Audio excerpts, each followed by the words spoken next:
The Garden of Lost Time.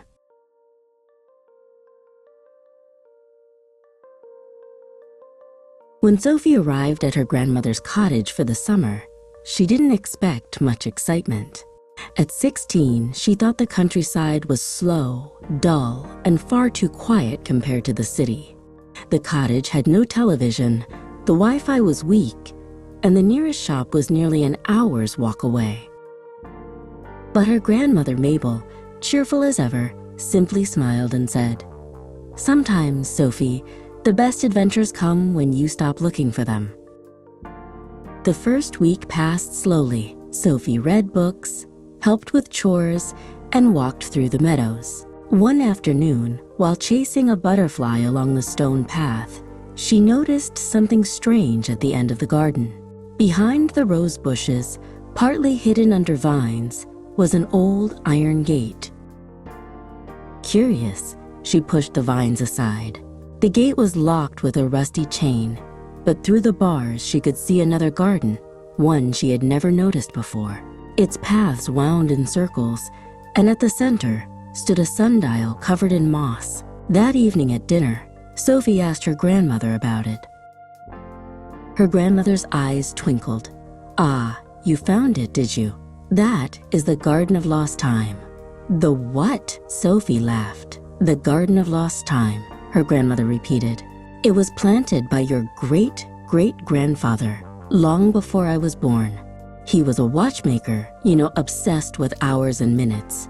They say he built that garden for those who wished they had more time or wished to forget it." The next day, Sophie returned to the gate. This time, she noticed the chain was looser than before. With a little effort, she managed to slide it free and push the gate open. The garden smelled of lavender and earth. Birds sang in the trees, and sunlight filtered gently through the leaves. It felt different, quieter somehow, as though the world outside had paused. She walked the winding paths until she reached the sundial. Unlike ordinary ones, this one had 2 sets of markings. The first was the usual hours of the day, but the second spiral wound inward with words instead of numbers. A moment remembered, a moment forgotten, a moment to be lived again. Sophie ran her fingers across the stone. "It felt warm, strange," she murmured. Just then, the air shimmered. For a heartbeat, she wasn't in her grandmother's garden at all. She was back in the city, standing in her school auditorium, holding her violin. The memory was sharp and clear. The concert where she had made a mistake so big she had refused to play again. But here in the garden, the moment was different. She saw herself playing flawlessly, bow steady, music rising with confidence. The audience applauded. Her cheeks flushed, not with shame, but with joy. And then the vision vanished. She was back by the sundial, her hands trembling. "What just happened?" she whispered. That night, she couldn't stop thinking about the garden. If it could change one memory, what else could it do? The next day, she returned. This time, when she touched the sundial, she found herself at her 10th birthday party. She remembered crying because her best friend hadn't come. But here, in the garden's version, the friend appeared, smiling and carrying a gift. The party was filled with laughter instead of tears. One evening, her grandmother, Mabel, found her standing by the sundial. "You discovered its secret, didn't you?" her grandmother asked gently. Sophie hesitated. It lets me fix things. It lets me relive them." Her grandmother nodded. "Yes, but Sophie, remember this. The garden doesn't give time. It borrows it.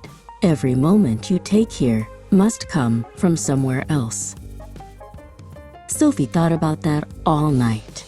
She dreamed of the sundial spinning faster and faster, pulling her into memories until she could no longer tell past from present. The next morning, she went to the garden once more. She touched the sundial and saw herself as a little girl, learning to ride a bicycle with her father's steady hand on her back. She remembered the wobbling, the laughter, the moment she finally pedaled alone. It was beautiful, and it made her eyes sting with tears. But when the vision ended, Sophie didn't place her hands on the sundial again. She sat quietly, listening to the birds, feeling the grass beneath her palms.